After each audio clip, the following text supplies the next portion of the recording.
After 4 months nga ay may edit ko na nga rin ang video to.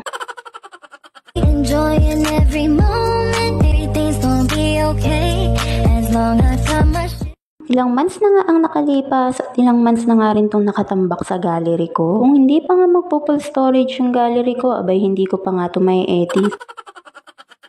Ito nga parcel na to ay para nga to sa birthday ko. Hindi pa nga ako nagbe-birthday ay dumating na nga tong parcel na to. Sabi ko nga ay regalo ko nga to para sa sarili ko at dahil nga mag-a-anniversary na kami ni Jelix Mapagmahal ay umorder na nga rin ako ng para sa kanya. Syempre para isang bilihan na rin at medyo tipid-tipid tayo dahil nga marami tayong pagkakagastusan ay inisang order ko na nga lang. Para sa mga nagsasabing napakagastos namin ay Diyos ko, ito po ay naka-flash sale. At itong mga pinambili ko ay ito yung mga kinikita ko sa TikTok na pinaghihirapan ko naman. Sa mga nagsasabing mayaman ako, Diyos ko, sana naman ituro nyo kung nasan yung pera ko. Charis.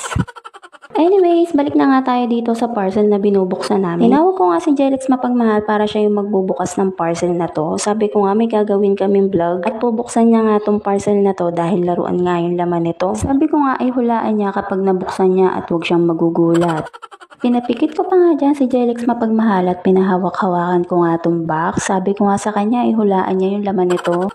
Pagpasensyahan nyo na nga yung boses ko kung medyo nag-e-echo dahil nga dito na naman ako sa CR nag-voice over. Napakaingay kasi sa labas namin. Kaya naman kapag naririnig nyo nag-e-echo yung boses ko, alam nyo na kung nasan ako. Tris.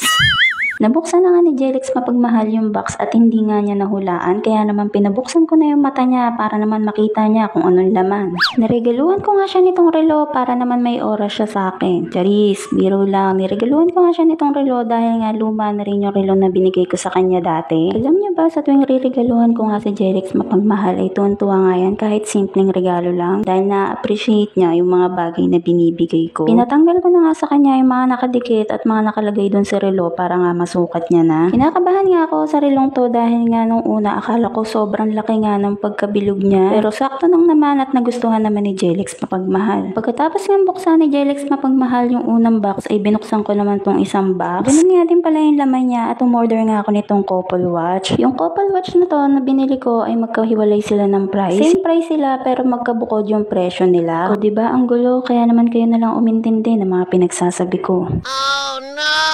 Tinawag nga lang siyang couple watch dahil nga pareha sila ng itsura.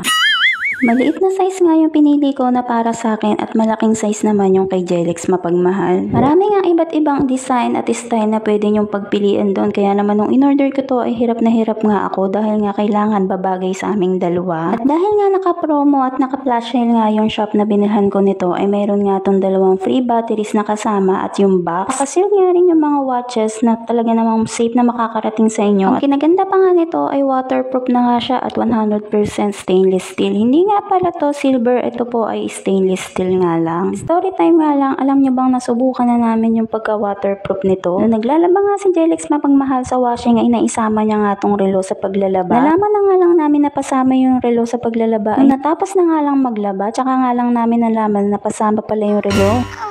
Hindi pa nga tumatagal sa akin yung relo, abay nabinyagan na nga agad yung pagka-waterproof niya.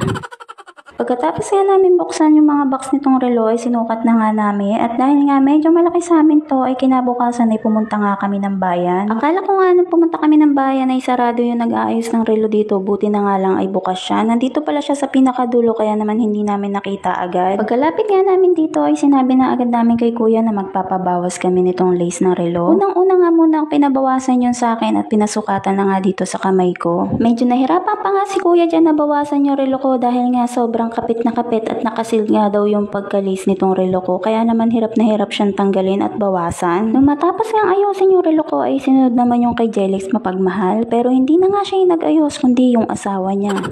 Pagkatapos nga namin ipaayos ng relo ay umuwi na nga rin kami kaagad. At eto na nga yung kinalabasan ng relo namin pagkatapos namin pabawasan. Kulay silver gold brown nga pala yung kulay niya. Ewan ko kung tama pa ako. Basta ganun yung pagkakatanda ko dun sa kulay. Ilalagay ko naman sa comment section para makita nyo yung mga iba't ibang design. Kaya naman kung naghahanap ka ng pangregalo sa partner mo or sa family mo ay perfect na perfect nga tong pang-gift. Hindi naman importante kung mahal o mumurahin yung binigay mo sa kanila. Ang importante ay naalala mo silang regaluhan.